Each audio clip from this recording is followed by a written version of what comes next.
Bueno, vamos a abrir nuestras Biblias en la epístola a los Hebreos. La epístola a los Hebreos, vamos a continuar con nuestro panorama. Bueno, hicimos una buena panorámica de las epístolas de Pablo. Yo pienso que de pronto me saqué una clase más de lo que tenía pronosticado con las epístolas de Pablo, pero es que Pablo tiene tantas cosas para enseñarnos que hubiera sido una pérdida haber pasado tan rápido. Aún así pasamos rápido, pero bueno, gracias al Señor ahora comenzamos a estudiar las otras partes del Nuevo Testamento que nos faltan, y hoy vamos a considerar la epístola a los Hebreos y la epístola de Santiago. ¿Listos? Entonces, pues dos cartas también extraordinarias. Es que uno no sabe en qué parte quedarse o si avanzar, porque toda la palabra de Dios, pues por causa de que es la palabra de Dios, toda la palabra de Dios es extraordinaria. Toda la palabra de Dios tiene gran enseñanza para nosotros. Entonces, siempre que podamos estar en ella va a ser una gran bendición. Entonces, la epístola a los Hebreos fue escrita por un autor desconocido. Hay una gran discusión teológica en relación a quién la escribió. Algunos piensan que pudo haber sido Pablo, otros Apolo, otros Pedro, otros Timoteo, otros Lucas. Entonces hay una discusión y ahí ya se entra el campo de la especulación, porque no tenemos ninguna evidencia clara, sino que las posiciones que algunos hermanos toman son posiciones por causa del estilo, el vocabulario y el modelo que se usa en el lenguaje de la carta. En ese sentido, algunos intérpretes, yo tal vez me alineo con ese pensamiento, que el autor de la epístola a los Hebreos es Lucas. Pero hay una discusión, entonces no tenemos certeza en relación a eso.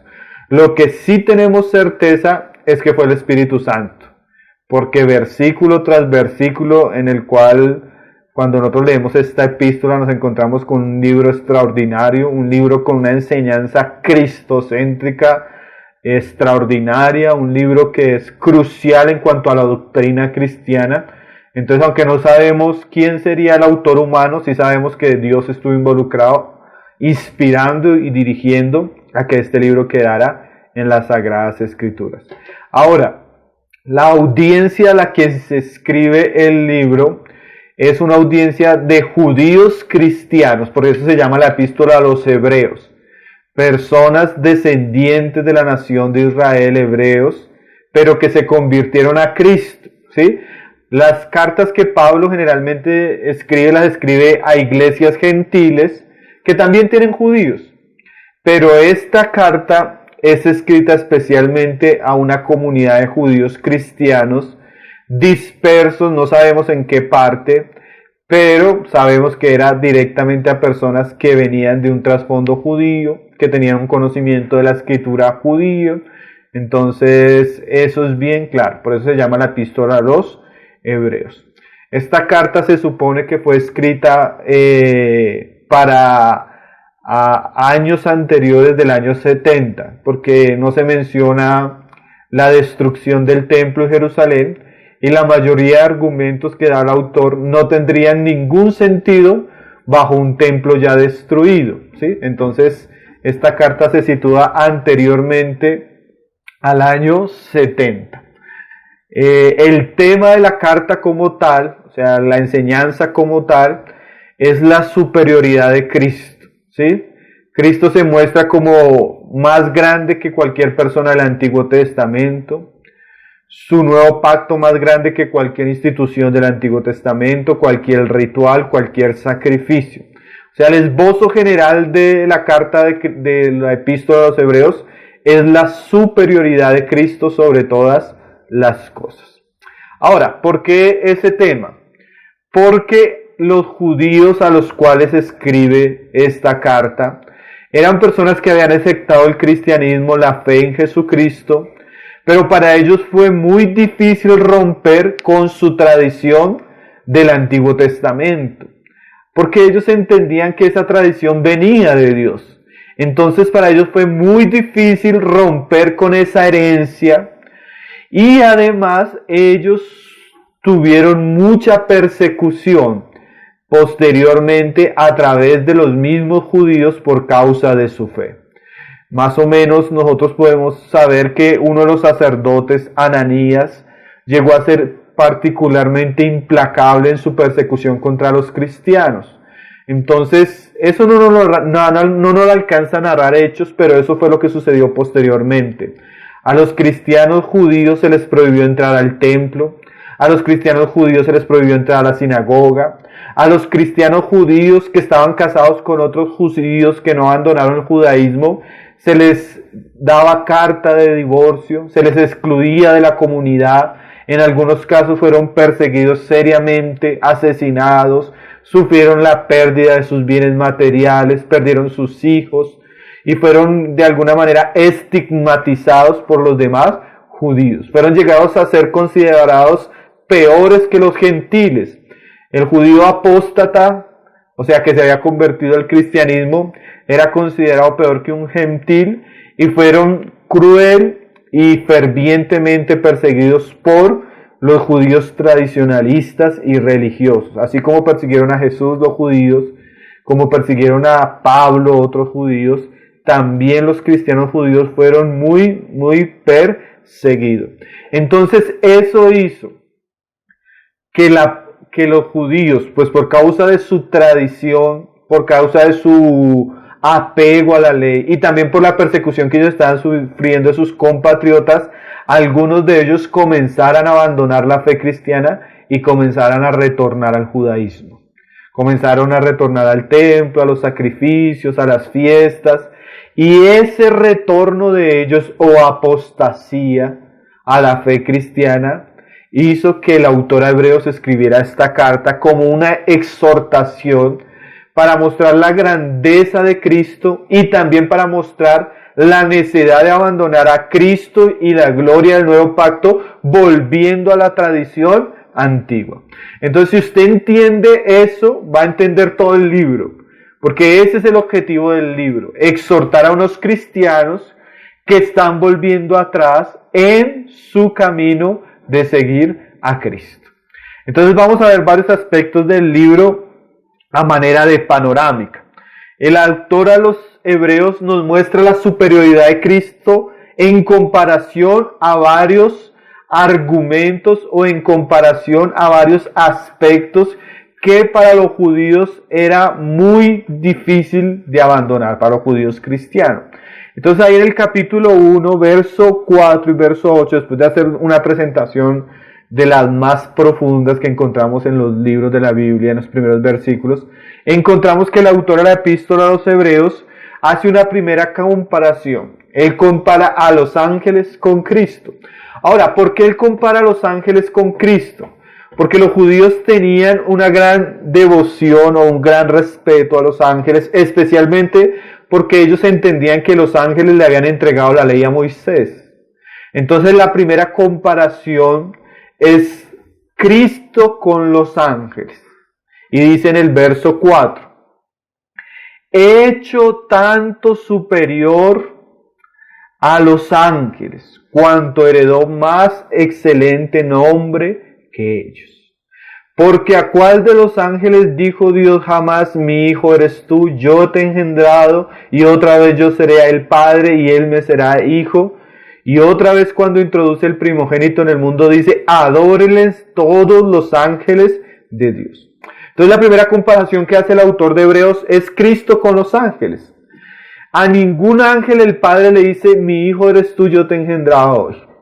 A ningún ángel el Padre le llama hijo en el sentido de unigénito como el Padre le llama al Hijo. Entonces la primera comparación que hace el autor de la epístola de los Hebreos con Jesús son los ángeles, mostrándonos que Jesús es superior a cualquier tipo de criatura angelical. Eso es bien importante en cuanto a la teología cristiana, ¿no? Nosotros creemos que Jesús es de la misma naturaleza del Padre, quiere decir Dios con el Padre. Nosotros no creemos que Jesús es un ángel. Nosotros no creemos que Jesús es Miguel o alguno de los otros seres angelicales. Esas son doctrinas heréticas que han inventado algunas sectas, los adventistas, los testigos de Jehová y aún los mormones consideran a Jesús un ser inferior o creado. Nosotros creemos en la divinidad de Jesús. Y es más, el mismo pasaje dice que Dios manda a los ángeles que lo adoren, ¿sí? La adoración a Jesús no es solo un aspecto que cree el cristiano, sino la adoración a Jesús es el mandato del Padre por causa de la majestad del Hijo. Entonces la primera comparación que hace el autor de Hebreos es Jesús en comparación con los ángeles, mostrándonos su divinidad, pero también en el siguiente capítulo mostrándonos su encarnación. Ahí en el capítulo 2, verso 17 dice, le hiciste un poco menor que los ángeles, le coronaste de honra y de gloria y le pusiste sobre las obras de tus manos. Todo lo sujetaste bajo sus pies.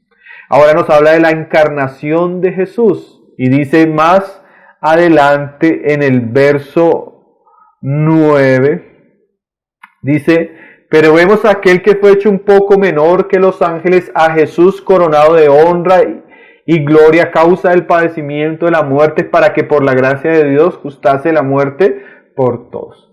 Entonces Jesús no es solo superior a los ángeles en cuanto a que Él es divino y los ángeles criaturas creados, siervos de Dios, que deben adorar al mismo Jesús, sino Jesús es superior a los ángeles y fue coronado de honra y de gloria porque Él siendo Dios se hizo hombre.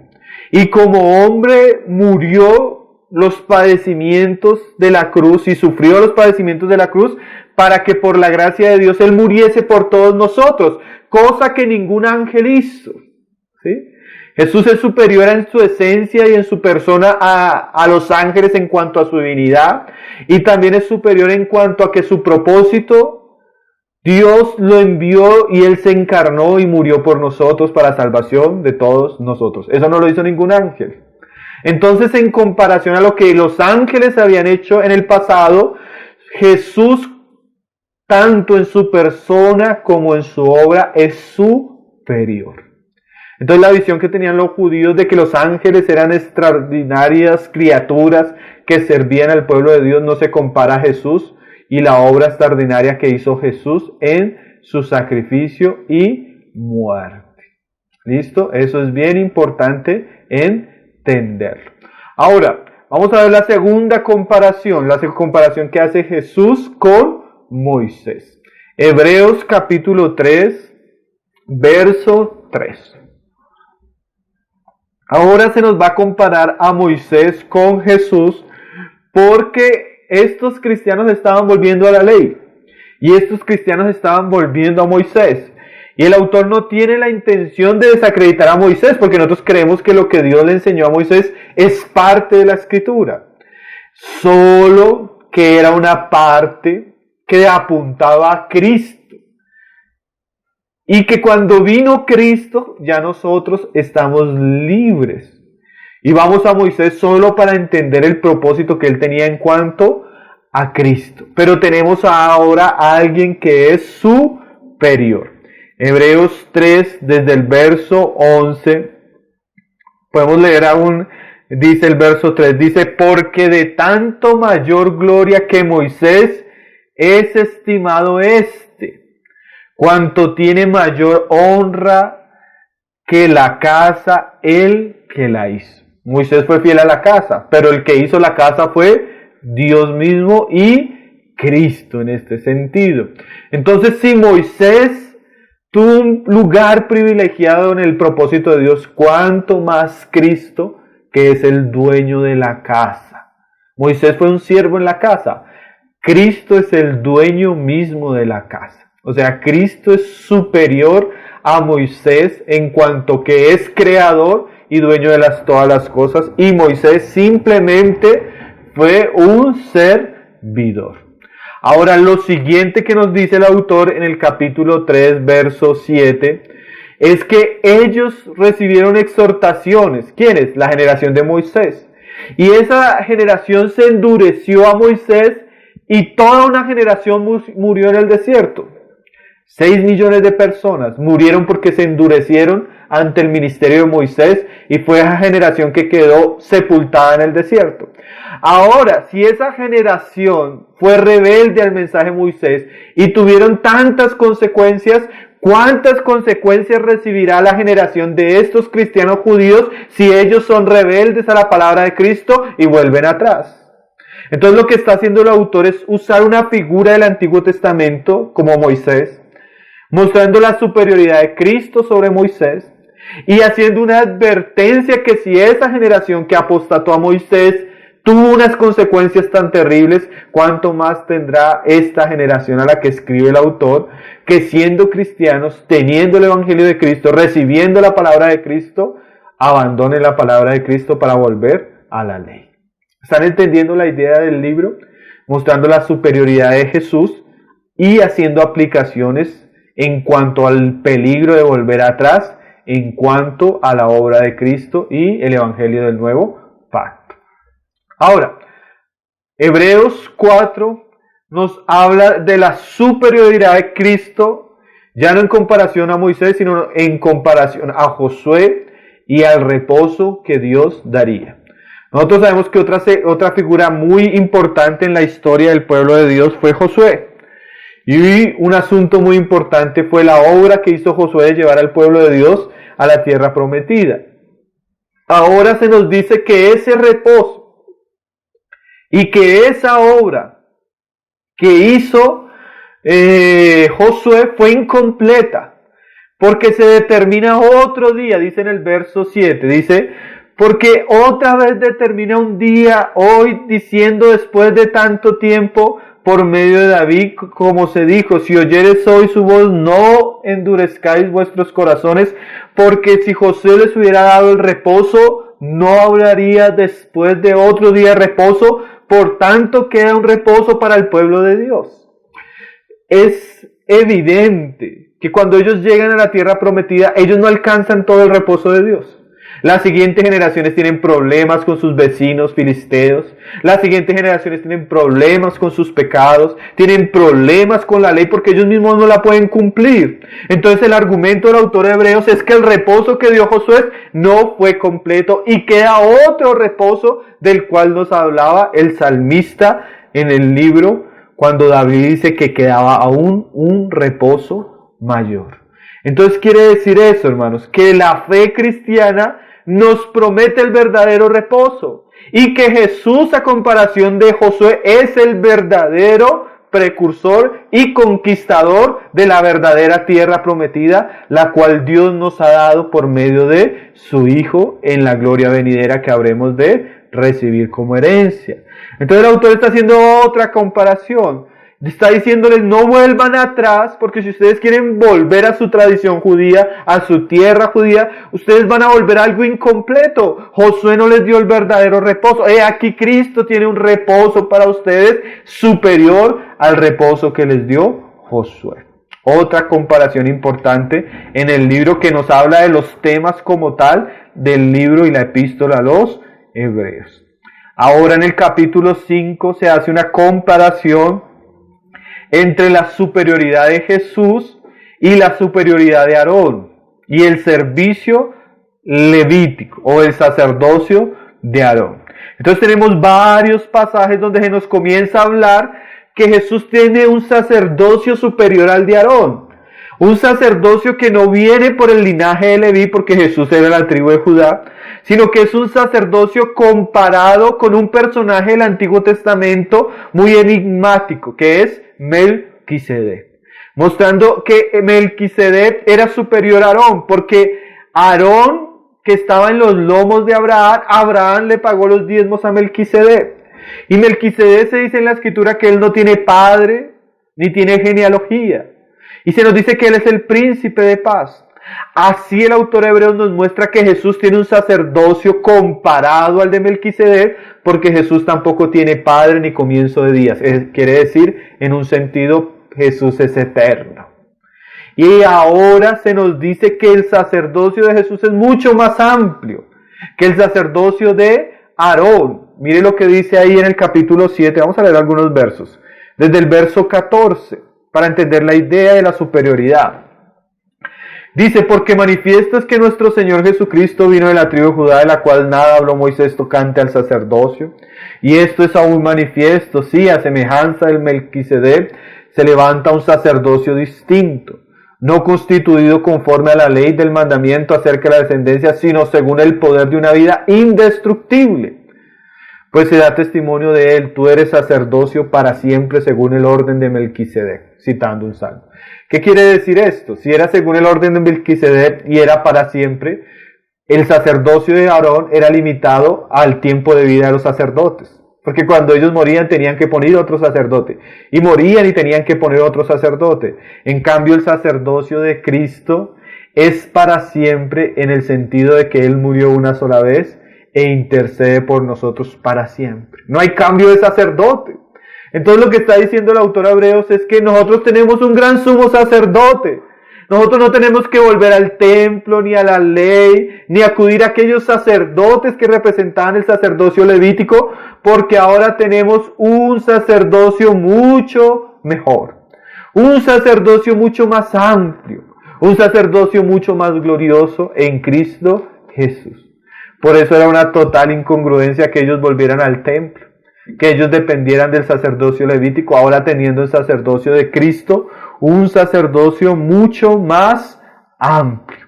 Y dice ahí, en el 23, y los otros sacerdotes llegaron a ser muchos debido a que por la muerte no podían continuar, mas este, por cuanto permanece para siempre, tiene un sacerdocio inmutable, por lo cual también puede salvar perpetuamente a los que por él se acercan a Dios, viviendo siempre para interceder por ellos. ¿Te imaginas este sacerdocio? Este sacerdocio intercede para siempre. Este sacerdocio no es exclusivo de un lugar físico. Este sacerdocio tiene la gloria misma. Este sacerdocio no está exclusivamente restringido a un área geográfica, ni a una nación, sino ahora este sacerdocio es para todo hombre que en cualquier lugar se acerca a él. Tiene este poder, este sacerdote para salvar, para interceder y cuidar de los hombres. Ahora sería una incongruencia como estaban haciendo estos judíos volver al templo y volver a los sacerdocios humanos que ya no podían cumplir plenamente. Entonces aquí se nos muestra la superioridad del sacerdocio de Cristo en comparación a Aarón y a los levitas. Ahora la siguiente comparación que hace el autor a los hebreos es en Hebreos 8, verso 6 en adelante, donde se nos habla de la superioridad de Cristo en cuanto al antiguo pacto, mostrando la grandeza del nuevo pacto, pacto que el mismo antiguo pacto había sido anunciado. Dice ahora en el verso 6, pero ahora tanto mejor ministerio es el suyo, cuanto es mediador de un mejor pacto, establecido sobre mejores promesas. Por eso ya nosotros no guardamos el antiguo pacto, porque nosotros estamos sobre uno mejor, con mejores promesas. Porque el antiguo fue defectuoso y deficiente, dice acá. Porque si aquel primero hubiera sido sin defecto, ciertamente nos hubiera procurado lugar para el segundo. Porque reprendiéndolos dice, aquí vienen días, dice el Señor, en que estableceré con la casa de Israel y la casa de Judá un nuevo pacto. Y hace una comparación, no como el antiguo, que ellos quebrantaron. Entonces aquí en este pasaje nos dice que este pacto es mejor al antiguo. Porque este pacto ya no establece la ley en piedras, sino que este pacto, como lo va a venir a explicar, establece la ley en los corazones. Porque este pacto ahora se caracteriza porque Dios mismo iba a escribir en nuestras mentes y en nuestro corazón sus palabras y nosotros le conoceríamos y ese sería nuestro Dios, cosa que no sucedió en el antiguo pacto, porque con toda su gloria, ese antiguo pacto lo máximo que pudo hacer fue escribir la ley en piedras y en papiros y en escritos, mas esa ley no pudo ser escrita en el corazón de los hombres, ni ellos pudieron cumplirla. Entonces dice más adelante, dice en el verso 13, al decir nuevo pacto, ha envejecido, ha dado por viejo el primero, y lo que se da por viejo se envejece y está próximo a desaparecer. Hermanos, por eso Dios permitió que el antiguo templo fuera destruido. Por eso Dios permitió que no hubieran más sacerdotes según el orden de Aarón, ni sumos sacerdotes, ni sacrificios hasta el día de hoy. Porque ese pacto que fue envejecido, Ese pacto tuvo que desaparecer para dar lugar al verdadero pacto. Y todo eso sucedió en el año 67, cuando Roma entró a Jerusalén y sitió a Jerusalén, destruyéndola en el año 70, destruyendo todo lo que era característico del antiguo culto. ¿Por qué? Porque ahora Dios entendía y daba a entender, aún con estos eventos históricos, que había llegado la era del nuevo pacto, un mejor pacto con mejores promesas establecidas en la obra de Cristo. Ahora el capítulo 9 nos muestra por qué es mejor pacto.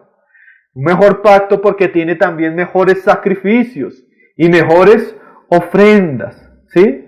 Dice en el verso 24, porque no entró Cristo en el santuario hecho de figura del verdadero, sino en el cielo mismo, para presentarse ahora por nosotros ante Dios, y no para ofrecerse muchas veces como entra el sumo sacerdote en el lugar santísimo cada año con sangre ajena, sino que dice más adelante en el 28, así también Cristo fue ofrecido una sola vez para llevar los pecados de muchos, y aparecerá por segunda vez sin relación al pecado para salvar a los que en él esperan. Entonces el nuevo pacto se caracteriza porque tiene mejores sacrificios, es decir, un mejor sacrificio, porque con un solo mejor sacrificio hizo perdón de pecados para todos aquellos que se acercan. Eso es lo que dice también en el capítulo 10, del verso 11 al verso 14. Dice en el 14, porque con una sola ofrenda hizo perfectos para siempre a los santificados. Entonces el autor de Hebreos, a través de todo su libro, quiere llevar a estos judíos cristianos a entender la grandeza de la obra de Cristo, a entender la grandeza del nuevo pacto, para que ellos no vuelvan atrás en su insensatez y apostaten de su fe. Es un libro lleno de exhortaciones, pero la más grande exhortación es que tenemos algo mucho mejor. Y como tenemos algo mucho mejor y más grandioso, sería una absoluta necedad volver atrás. Ahora, en el capítulo 11, en el verso 1 en adelante, se nos habla de los héroes de la fe. Y cómo todos ellos corrieron la carrera con la fe, puesta la convicción en algo que ellos no veían. Y se nos muestra una galería de hombres que fueron fieles y nunca apostataron, sino que se mantuvieron firmes aún ante las muertes, el martirio y las persecuciones. Pero la conclusión, ¿cuál es? Porque usted no va a entender el capítulo 11 si no entiende el libro como tal. El capítulo 11 quiere decir, si ellos corrieron por la fe, batallaron por la fe, sirvieron a Dios en su generación, teniendo algo que no alcanzaron, ahora que nosotros estamos en Cristo, ahora que nosotros tenemos mejores promesas, ahora que nosotros tenemos cosas más grandes, ¿cómo no vamos a ser fieles a esa fe? O sea, ustedes están abandonando la fe verdadera, el cumplimiento de todas las cosas en Cristo, y personas que hasta ahora estaban en la sombra fueron tan fieles ante la muerte, y ustedes quieren volver atrás. ¿Están entendiendo el capítulo 11? Porque muchas veces nosotros estudiamos el capítulo 11 y hablamos de los héroes de la fe sin entender cuál es el objetivo del capítulo 11 en medio de todo el libro. Por eso están buenas estas panorámicas, porque nos enseñan cuál fue el mensaje en general, para que cuando lleguemos a textos particulares no los torzamos como algunos los tuercen, sino que podamos entender toda la idea del autor.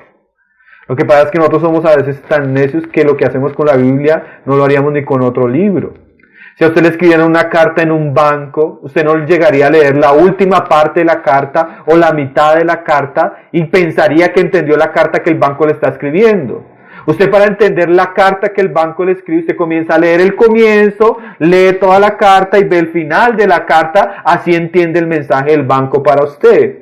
Pero lo que no hacemos ni siquiera con una carta de un banco, lo hacemos con la Biblia. Por eso es que muchas veces no entendemos la Biblia. Porque como la Biblia, en alguna parte de la historia, para ayuda del lector, fue dividida en capítulos y después en versículos, siglo XIV y siglo XV. Ahora en nuestra generación los cristianos, quienes les gusta ciertos versículos, entonces dicen, Señor, háblame hoy, cierran los ojos y apuntan, Señor, háblame, y le cayó tal libro y leyó tal versículo y dice, Dios me habló. Pero no, hermanos, Dios no habla así, eso es una idea absurda, superficial y por no decir estúpida de cómo los creyentes leen la Biblia en nuestros días. La Biblia fue escrita en libros y para entenderse en su sentido original y en su mensaje pleno necesita leerse como un libro. Y yo no puedo entender, porque yo a veces voy a leer el capítulo 11 y como 11 versículo 1 entiendo que comienza y el capítulo, ¿no, hermano? La Biblia, el libro de Hebreos comenzó en el versículo 1, capítulo 1, y viene desarrollando toda una idea, y tiene un propósito principal claro, que usted lo podría identificar si leyera así la palabra. A veces es un buen ejercicio, hermanos, tener una versión de la Biblia que tal vez no tenga títulos, ¿sí? Porque eso hace que nosotros entendamos la Biblia en su sentido original. Los títulos no fueron inspirados. Los títulos han sido puestos por las traducciones modernas, por los que hacen las versiones. Entonces a veces es bueno leer la Biblia completa, hermano. Cuando usted lea sus lecturas, usted sepa que esas divisiones de capítulos y de títulos que en algún momento nos pueden ayudar para entender los temas que tiene un libro, no necesariamente no fueron inspiradas. Entonces la epístola a los Hebreos tiene ese fin, hermano. Ese fin de que estos judíos que estaban apostatando y abandonando su fe fueran exhortados y rearguidos a que ellos tenían algo mucho más grandioso en Cristo, más grande que el testimonio de Moisés, la ley, el antiguo pacto, los sacrificios, los sacerdotes, y que ahora ellos en Cristo sería una necedad abandonar su fe, pues ya Dios les había provisto algo mucho mejor. El libro está lleno de advertencias, hermano, para el cristiano que abandona su fe, volviendo a algo como lo que es la tradición judía, que tenía un propósito. La ley y Moisés tenía el propósito era de llevarnos a Cristo. Pero una vez vino Cristo, como dice Pablo, ya no estamos bajo ese yugo. Solo que estos cristianos, por la persecución y el temor que estaban viviendo, estaban volviendo atrás. Y no, como dice el capítulo 2 de la epístola a los Hebreos, que nosotros no podemos descuidar una salvación tan grande, hermano, para volver atrás, como ellos estaban haciendo. Entonces, esa es la panorámica del libro de Hebreos. Al final tiene unas exhortaciones importantes, diciéndonos, por ejemplo, lo siguiente: si aquel que por 2 testigos, habiendo transgredido la ley de Moisés, debía morir irremisiblemente, ¿cuánto más creen ustedes que aquellos que escuchando el Evangelio pisotearen la obra de Cristo y tuvieran por inmunda la sangre de Cristo, hicieran afrenta al Espíritu de gracia? O sea, ¿qué está diciendo el autor de Hebreos? Si la gente que quebrantaba la ley tenía un juicio tan serio, ¿cuánto más un cristiano que después de haber recibido a Cristo el Evangelio, apostate del Evangelio, pisotee la sangre de Cristo, afrente el nombre de Jesús y afrente el Espíritu de gracia? Esto es una advertencia seria, ¿no? Entonces estos libros nos muestran la importancia de nosotros mantener nuestra fe, y también es muy importante en el sentido de que este libro muestra plenamente la transición del Antiguo Testamento al Nuevo. Ya estamos en el Nuevo Pacto, que en comparación, en promesas y en gloria es superior al Antiguo, y que según lo que nos dice este libro, el Antiguo ha sido dejado atrás como un libro envejecido. Entonces, bueno, ese es el mensaje de la epístola a los Hebreos, un mensaje extraordinariamente cristocéntrico en cuanto a la superioridad de Cristo, la grandeza de Cristo en comparación a la obra del Antiguo Pacto. Ahora vamos con Santiago, hermanos. Son libros, bueno, Hebreos es un libro grande, entonces nuestra panorámica es un poco muy rápida. Y ahora nos vamos a concentrar en Santiago. Bueno, la epístola a Santiago fue escrita por Santiago, por eso se llama Santiago. Ahora, la discusión que a veces se puede tener es ¿cuál Santiago? Porque el Nuevo Testamento nos hace mención de 4 Santiagos que podrían ser candidatos autores de esta epístola. Pero en el estudio de esta carta, seriamente, pues tenemos a Jacobo, el menor hijo de Alfeo, que fue uno de los apóstoles. pero generalmente nadie ha considerado que él pueda ser el autor de la epístola. Tenemos otro Jacobo, que era el padre de Judas, que nos habla en los evangelios, no el Iscariote, pero tampoco tenemos una referencia de que él haya podido ser el escritor. Y tenemos otros dos Jacobos, uno que es el hermano de Juan, el apóstol, hijo de Zebedeo, y tenemos Jacobo, el hermano de Jesús, en la carne. Ahora, estos son los dos grandes candidatos, Jacobo el apóstol y Jacobo el hermano de Jesús en la carne. Pero Jacobo el apóstol, se nos dice en Hechos de los Apóstoles que él fue martirizado muy temprano, o sea, él fue el primer mártir de los apóstoles, eso fue narrado en Hechos 12. Entonces es probable que él no haya podido escribir la carta. Entonces el único candidato que nos queda, que es el que generalmente la mayoría de estudiosos reconoce, es Jacobo, el hermano de Jesús. Este Jacobo fue de los hermanos de la carne de Jesús, lo que desvirtúa también la herejía de los católicos de la perpetua virginidad de María, porque María tuvo más hijos además de Jesús. Los evangelios nos hablan los nombres de ellos, los evangelios nos narran el nombre de ellos, que tenía hermanas también. Y este Jacobo, Hechos de los Apóstoles, nos cuenta que él llegaría a ser uno de los principales pilares de la iglesia en Jerusalén. Pablo también nos dice en 1 Corintios 15 que cuando Jesús se resucita le aparece a los apóstoles y se le aparece a Jacobo, que era su hermano en la carne. Jacobo al comienzo fue incrédulo, nos dicen los evangelios, pero parece ser que después de la resurrección se le aparece Jesús a él y eso hace que él se convierta. Después está en Hechos de los Apóstoles 1 con María y sus otros hermanos orando con los discípulos. Y Hechos capítulo 15 nos dice que él llegaría a ser una columna en la iglesia de Jerusalén. Él presidió el primer concilio de las iglesias ahí en Hechos 15 y Pablo nos dice en Gálatas 2:9 que él llegaría a ser una columna. Ahora tenemos también unos testigos de la historia de la iglesia que nos hablan de este Jacobo como hermano de Jesús. Especialmente Flavio Josefo nos habla de él, nos habla de su martirio y nos habla de que fue un hombre piadoso. Ahora, la fecha de la carta escrita por Santiago es datada más o menos del año 44 al 49, porque en el año 49 se nos data el concilio de Jerusalén, que en la carta no es mencionado. Entonces, como no es mencionado, se entiende que no había sucedido. Entonces, por eso la mayoría de eruditos ponen la carta antes del año 49. Los destinatarios, como nos lo dice la misma carta, y en Santiago 1:1 dice: Jacobo, siervo de Dios y del Señor Jesucristo, a las 12 tribus que están en la dispersión, salud. O sea que Jacobo escribe principalmente también a judíos cristianos de las 12 tribus de Israel que estaban en la dispersión.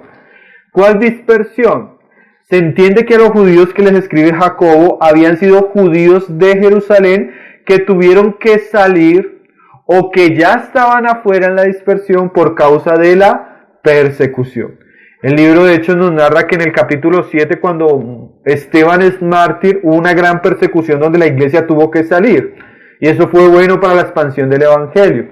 Pero también cuando Herodes Agripa mata a Santiago, el apóstol, también hubo otra gran persecución para el año 44.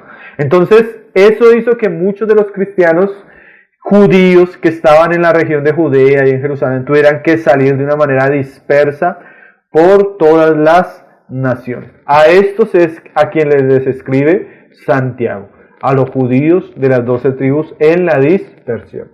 Ahora vamos a mirar los temas importantes que trata Santiago en su carta.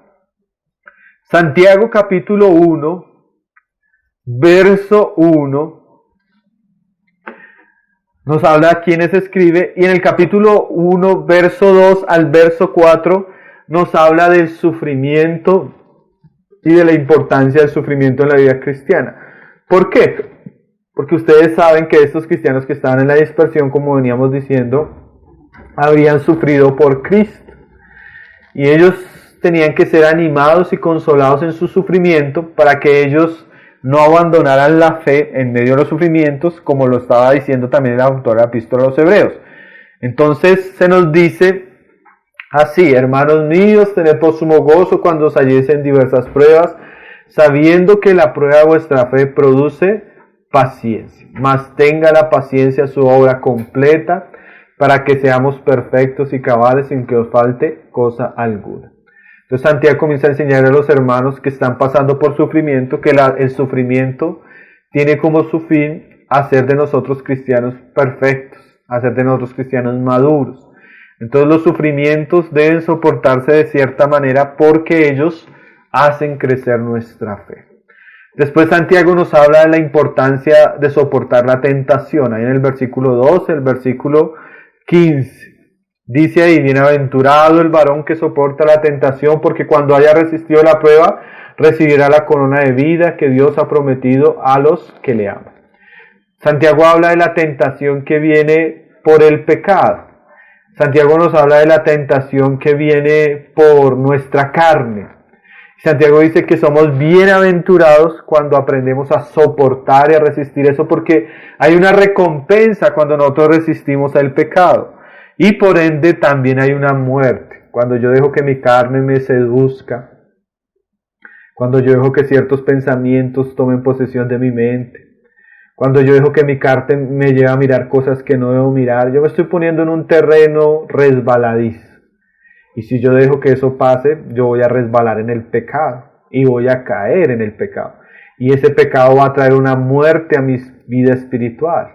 Entonces yo me voy a sentir sucio, yo me voy a sentir alejado de Dios, yo me voy a sentir avergonzado. Y todo eso lo hace la tentación. Así que Santiago está exhortando a sus hermanos no solo a sufrir por Cristo y a esperar que eso forme algo en ellos, sino también los está animando a enfrentar la tentación. Todos hemos vivido esos días cuando cedemos a esa tentación, pecamos y como hay una muerte en nuestro corazón, ¿no? Como nos sentimos sucios, indignos y alejados de Dios. Entonces Santiago nos está diciendo que cuando nosotros resistimos de una manera sabia esa tentación, recibimos una corona y una recompensa de Dios. En el siguiente aspecto del capítulo 1, Santiago nos habla de la relación de la palabra y el cristiano. Ahí en el verso 22 al 25 se nos habla de que debemos ser hacedores de la palabra y no tan solamente que oidores. Porque uno puede acostumbrarse a escuchar la palabra, hermano. A veces puede haber un mal sutil pero muy peligroso. Nos acostumbramos a escuchar buenos predicadores, a leer libros cristianos buenos, a tener un devocional diario en la palabra, pero no vivimos lo que oímos. Y eso puede ser muy peligroso, ¿no? Porque el conocimiento genera responsabilidad. Entonces Santiago nos dice que en la medida que conozcamos y entendamos la palabra, debemos vivirla. Como a veces decimos, Dios no está interesado, hermanos, en informarnos, sino que Dios está interesado en transformarnos. Entonces su palabra no viene con el propósito de acumular un conocimiento intelectual en nosotros, sino su palabra viene con el fin de que podamos ser transformados y ser personas santas y piadosas. Y eso es una buena reflexión para ustedes que están estudiando teología, o este instituto, o esta escuela. Si ustedes están considerando y profundizando en la palabra, se espera que eso tenga un efecto en sus vidas. Sus vidas sean transformadas y conformadas a lo que están aprendiendo de la palabra de Dios. Ahora, tenemos en el otro capítulo, en el capítulo 2, que Santiago se va a centrar en el amor cristiano. ¿Y por qué? Porque se nos va narrando en el capítulo 2 que estos cristianos fácilmente ellos hacían acepción de personas, amaban al rico y menospreciaban al pobre. Entonces llegaba al lugar de la reunión de los hermanos un pobre, y como era pobre lo ponían por allá atrás que nadie lo viera. En cambio, si llegaba al rico lo ponían adelante y le ponían tapete rojo, lo pasaban al frente a orar por él. Si era un político todavía más, o un futbolista, no, pues la sensación, llegó un futbolista a la iglesia, o un cantante, o un político, mientras se menospreciaba a los hermanos pobres. Menos mal eso sucedía solo en esa generación y no en la de nosotros, ¿cierto? Entonces Santiago dice que eso no es amor. Que el amor verdadero, dice ahí en el verso 8 y 9, dice, si en verdad cumplís la ley real, conforme a las escrituras, dice, amarás a tu prójimo como a ti mismo. Bien hacéis, pero si hacéis acepción de personas, cometéis pecado y quedáis convictos por la ley como transgresores. O sea, la verdadera ley del amor no tiene acepción de personas. Ella es una ley que es para todos. Nosotros deberíamos amar a todos, no deberíamos tener como preferencias, ¿no? Y a veces tenemos preferencias con las personas. Pero el Señor nos llama a amarnos a todos y a todas. Pobres, ricos. Nadie es más importante porque tenga dinero o un cargo político o sea famoso en el mundo. Pero en la iglesia hay como que esos estándares no existen, ¿no? En la iglesia si llega, como decía, un futbolista, lo van a pasar a que cuente su testimonio porque es futbolista, porque es famoso, porque lo conoce todo el mundo. En cambio, si viene de pronto un joven vicioso, un borracho, que se convirtió a Cristo, pero no tiene tal vez dinero, llega a pie a la iglesia, llega en bus, tal vez no lo amamos ni lo recibimos de la misma manera. Eso no es el amor de Cristo, hermano. Esos son los estándares del mundo a los cuales Santiago está exhortando a sus oyentes para que no hagan lo que estas personas hacían. Y él hace ahora la comparación con la fe viva. La fe viva se va a manifestar es en eso, dice ahí en el 14. Hermanos míos, ¿de qué aprovechará si alguno dice que tiene fe y no tiene obras? ¿Podrá la fe salvarle? Y si un hermano o una hermana están desnudos y tienen necesidad del mantenimiento de cada día, y alguno de vosotros les dice, id en paz, calentados y saciados, pero no les dais cosas que son necesarias para el cuerpo, ¿de qué aprovecha? Así también la fe, si no tiene obras, está muerta en sí mismo. Los hermanos, como veíamos ahorita en la epístola a los hebreos, los judíos cristianos, ellos tuvieron mucha persecución, hermanos. Por causa de la persecución muchos perdieron sus negocios, su dinero, su familia. Entonces era común hasta de pronto que usted se encontrara con un cristiano que se reunía con usted, que estaba viviendo en la calle y que estaba tal vez pidiendo limosna por causa de su fe. Imagine que fuera un cristiano y se encontrara un hermano en esa situación, y como era de baja condición y estaba en una situación deplorable, la persona le dijera, no, el Señor te bendiga, Dios te cuide, ve en paz. Decía Santiago, esa fe es totalmente muerta. Usted cómo va a ver a un hermano en necesidad, decirle que vaya en paz y no es quiera darle el pan o el vestido. Eso habla de que es un cristianismo falso. Y es que algunos tienen la fe que dice Santiago acá, una fe muerta. Como cuando usted va a un funeral. Usted va al funeral, por ejemplo, de una mujer mayor y usted encuentra que el cuerpo está ahí en el ataúd. Usted encuentra que esa mujer está bien vestida. Usted encuentra que esa mujer tal vez está maquillada. Usted encuentra que esa mujer está peinada, adornada. Pero esa mujer está muerta. ¿Sí? Un funeral, uno que ve, un muerto. Así es la fe de algunos. Está bien adornada, está bien vestida, está en un lugar, pero cuando usted se da cuenta, es una fe que no produce nada, está muerta. La fe verdadera en Cristo, hermano, produce frutos, muchos frutos, frutos visibles, frutos gloriosos, frutos palpables, frutos que se demuestran especialmente en el amor. Porque dice ahí, ¿no? Si usted ve a un hermano pasando necesidad y usted tiene verdadera fe, usted va a sentir la necesidad de suplir la necesidad de su hermano. Entonces Santiago nos está llevando de una fe verdadera, de una fe falsa a una fe verdadera en estos pasajes, ¿no? Ahora en el capítulo 3 de Santiago se nos habla de la lengua. Santiago habla de que la lengua es un instrumento tremendo y que aún por causa de la lengua algunos cuando predican la palabra se hacen más culpables y más condenables. Y nos hace la recomendación, aunque no busquemos ser maestros, porque recibiremos mayor condenación, porque ofendemos muchas veces con nuestra lengua, ¿no?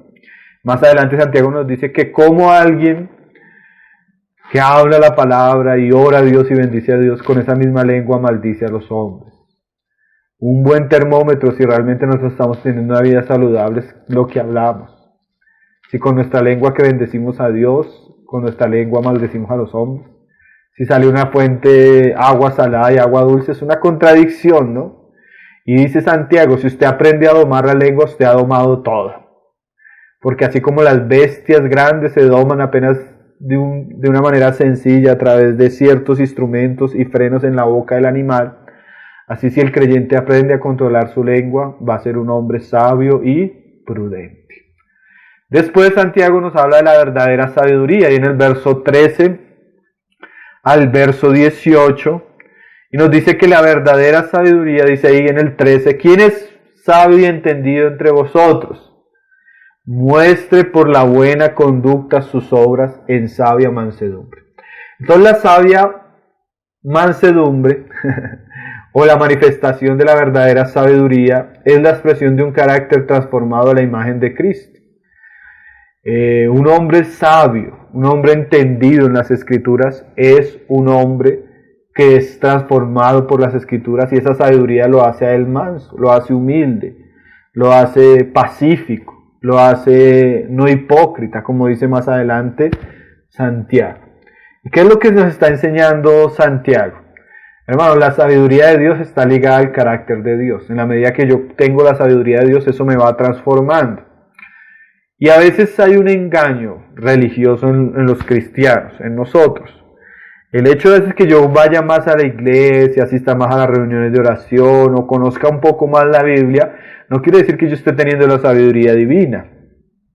Yo me acuerdo del caso hace unos años de un hermano que él me decía, hermano, es que estoy cansado. Yo le decía, ¿pero por qué estás cansado? Él me dice, no, hermano, estoy cansado con mi esposa. Y yo quedé sorprendido cuando me dijo, estoy cansado con mi esposa. Porque su esposa era una hermana que entre nosotros servía en la alabanza, era una hermana que ayudaba a las mujeres, daba consejería, era una hermana que estaba siempre en las reuniones de oración. Para nosotros era una mujer virtuosa. Entonces el hombre me dice, ¿quiere ver, hermano Pablo? Y yo, ¿qué? Entonces el hombre me pasa un celular. Cuando el hombre me pasa un celular, me pasa un mensaje de voz que le había mandado la hermanita. La hermanita que cantaba en el coro de la iglesia, la hermanita que servía en la reunión de mujeres, la hermanita que daba consejería a otras mujeres. Hermano, esa mujer parecía endemoniada. Yo dije, quite el audio, hay que hacer un exorcismo o reprender ese demonio. Ay, hermano, hay tantos de nosotros que decimos ser personas piadosas, sabias, pero tenemos una sabiduría que no es la de Dios, porque somos personas contenciosas, amargadas, iracundas, gritones, ¿eh? Y esa no es la verdadera sabiduría de Dios, porque mire lo que dice ahí, en el 15, porque esta sabiduría no es la que desciende de lo alto, sino terrenal, animal y diabólica, porque donde hay celos, contención, y allí hay perturbación y toda obra perversa. Pero la sabiduría que es de lo alto es primeramente pura, pacífica, amable, benigna, llena de misericordia y de buenos frutos, y sin incertidumbre ni hipocresía, hermanos. El hombre sabio es un hombre pacífico, el hombre sabio es un hombre manso, el hombre sabio es un hombre misericordioso, el hombre sabio es un hombre lleno de buenas obras. Entonces a veces usted encuentra ese tipo de falsa sabiduría en falsos o en creyentes inmaduros que piensan que son sabios porque tal vez leen más, pero su vida no ha sido transformada. O en pastores. Porque si es terrible escuchar el audio de la mujer cristiana, de su esposo, viendo su ira, su amargura, su rebeldía. Imagínese un pastor predicando, lleno de amargura, lleno de ira, imponiéndose a sus oyentes, maltratándonos, exponiendo sus pecados, manipulándolos, ejerciendo un dominio en la carne. Eso es terrible. Uno se da cuenta que esa persona no conoce la sabiduría de Cristo, ni conoce a Cristo, ni la manera de Cristo. Ahora, capítulo 4. Estamos haciendo la panorámica del libro de Santiago, ¿no? En el capítulo 4 se nos habla varios enemigos que tenemos nosotros en nuestra vida cristiana. El primer enemigo es la carne, como ya nos lo había escrito en el capítulo 1. La tentación viene de nuestra propia carne. Dice ahí en el verso 1, ¿de dónde vienen las guerras y los pleitos entre vosotros? ¿No es de vuestras pasiones las cuales combaten en vuestros miembros? Codiciáis y no tenéis, matáis y aserréis de envidia y no podéis alcanzar, combatís y lucháis, pero no tenéis lo que deseáis porque no pedís. Y pedís y no recibís porque pedís mal, para gastar en vuestros deleites. La carne, hermano, la carne es la autora de muchos de nuestros combates, de muchas de nuestras luchas, de nuestras codicias.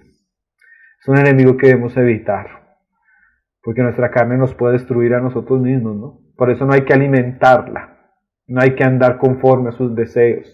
Hay es que hacerla morir, como dice Romanos 8. Ahora dice ahí el siguiente enemigo, el mundo. Capítulo 4, verso 4. Oh almas adúlteras, ¿no sabéis que la amistad del mundo es enemistad contra Dios? Cualquiera pues que se quiera ser amigo del mundo se constituye enemigo de Dios. El mundo, hermano, es un enemigo de Dios abierto. Y si yo me alío con el mundo, estoy en rebelión contra Dios. ¿Sí? Yo estoy en el mundo, pero no soy del mundo. No amo las cosas que el mundo ama. No estoy de acuerdo con las cosas que el mundo enseña. No me rijo bajo los paradigmas que el mundo tiene. Porque el mundo con su cultura, su educación, su filosofía y su manera de vivir está en rebelión contra Dios. Y ese es otro gran enemigo que yo debo evitar. Si yo me alío con el mundo, estoy en rebelión contra Dios. Como lo mismo, si yo me alío con Dios, voy a estar contra el mundo. Porque ahí nunca va a haber reconciliación. Tercero, que nos habla de peligros, ahí Santiago en el capítulo 4, la murmuración. Santiago 4:11 dice, hermanos, no murmuréis los unos a los otros. El que murmura del hermano y juzga a su hermano, murmura de la ley y juzga a la ley. El asunto de la murmuración es uno de los grandes pecados que nosotros podemos cometer sutilmente. A veces vemos el pecado en un hermano y en vez de practicar lo que Jesús enseñaba de hablar con nuestro hermano, hablamos a todo el mundo del pecado de nuestro hermano, pero no le hablamos a él mismo. Exponemos las cosas de nuestros hermanos ante todos los demás, pero no tenemos el suficiente amor ni el valor cristiano para hablar con él personalmente, para ayudarlo a salir de sus pecados. Es otro asunto de la hipocresía de la carne que Santiago quiere evitar. No murmuréis no quiere decir que no veamos los pecados de los demás y queramos ayudarles, sino quiere decir no hablemos de esos pecados a otros, sino hablemos a la misma persona para que esa persona pueda realmente arrepentirse y salir de esa condición. Amén. Hermano, no sea chismoso. Si usted ve el pecado de su hermano, hable con él en amor, ayúdelo a salir de él, en vez de estar exponiendo la condición de su hermano delante de otras personas. Ahora, capítulo 5, nos vamos acercando al final. Capítulo 4 al final nos habla de otro pecado serio, la jactancia. ¿Qué es la jactancia según lo que dice Santiago 4:13? Dice, está viendo el 5. 4:13 dice, vosotros ahora los que decís, vamos ahora a los que decís, hoy y mañana iremos a tal ciudad y estaremos allí un año y traficaremos y ganaremos, cuando no sabéis qué será mañana. ¿Qué es vuestra vida? Porque ¿qué es vuestra vida? Ciertamente es neblina que se aparece por un poco de tiempo y luego se desvanece. En lugar de eso, ¿qué deberíamos decir? Si el Señor quiere, viviremos y haremos esto o aquello, pero ahora os jactáis en vuestras soberbias, toda jactancia es mala. El que sabe hacer lo bueno y no lo da, se le es pecado. Entonces, ¿cuál era la jactancia? Ellos hacían planes, o este año voy a estudiar, el próximo año me voy a graduar, voy a trabajar, voy a vender, a tal edad voy a tal, y voy a hacer esto. Hermano, esa jactancia es mala porque parece que nosotros fuéramos los señores y amos de nuestra vida y nuestro destino. En cambio, el creyente debería decir, si Dios quiere. ¿Qué quiere decir esto?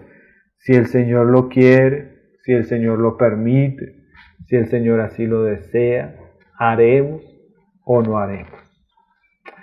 Yo pienso que una de las cosas que ha hecho esta pandemia, mi hermano, es mostrarnos a los hombres cuán vana es la vida del hombre y, como dice acá, cuán neblinas son nuestros deseos y nuestras vidas. Porque si yo hubiera dicho a comienzo de año, este año me voy a proponer hacer esto. Es más, nosotros imagínense, nosotros en la iglesia hicimos un plan de evangelización que íbamos a comenzar en el mes de mayo. Ya teníamos cómo íbamos a evangelizar los barrios, qué íbamos a hacer, cómo íbamos a predicar, quiénes íbamos a ir. Y hermano, y no pudimos. Hasta los deseos más nobles, si no son la voluntad de Dios, es jactancia. Nosotros debemos decir siempre si Dios quiere. Y si lo podemos hacer fue porque Dios quiso. Si no fue porque no quiso, y debemos aprender a estar bajo la voluntad del Señor en todos nuestros asuntos y negocios. Amén. Capítulo 5.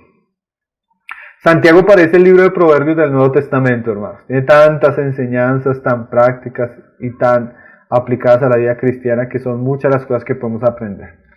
Santiago termina su carta hablándole a los ricos en una parte, desde el verso 1 al 6. Hermano, y es una exhortación tremenda, porque los ricos muchas veces caen en pecados serios contra Dios. Dice ahí el verso 1, vamos ahora ricos a llorar y a aullar por las miserias que os vendrán. Vuestras riquezas están podridas y vuestras ropas están comidas de polilla, vuestro oro y plata están enmojecidos, y su moho testificará contra vosotros y devorará todas vuestras carnes como fuego. Eran personas que estaban acumulando y acumulando, y eso todo que estaban acumulando se iba a podrir y iba a ser llenado de moho y enmojecido. Dice, habéis acumulado tesoros para los días postreros. El problema no está en la riqueza, hermano. El problema es que las personas usan la riqueza como orgullo, para satisfacción propia y para acumular. Esa persona que le gusta llenar su cuenta bancaria y lo que quiere es más, y llena su cuenta bancaria, aún a pesar de que llenando su cuenta bancaria, él no paga sus jornaleros. Dice aquí, clama el jornal de los obreros que han cosechado vuestras tierras, por el engaño no les ha sido pagado por vosotros, y los clamores de los que habían cegado han entrado en los oídos del Señor de los ejércitos. Es ese rico que se enriquece, es ese rico que tiene su empresa, pero tiene su empresa con buenos recursos porque no paga a sus empleados, porque engaña a sus empleados, porque no da lo justo, ¿sí? Es ese rico que se enriquece con usura y que empobrece a sus empleados. Ese rico tiene una sentencia tremenda de la palabra de Dios, ¿sí? Ese rico va a ser juzgado seriamente por haber usado el dinero de manera ilegítima para su propia satisfacción, en vez de haber aprendido a servir a Dios y a los pobres con sus riquezas. Dice ahí, habéis vivido en deleites sobre la tierra y sido disolutos. Es esa persona que tiene dinero y solo piensa en comer, en viajar, en descansar, en satisfacer su alma. ¿Sí? Y Santiago lo compara de una manera seria. Dice, habéis engordado vuestros corazones como en día de matanza.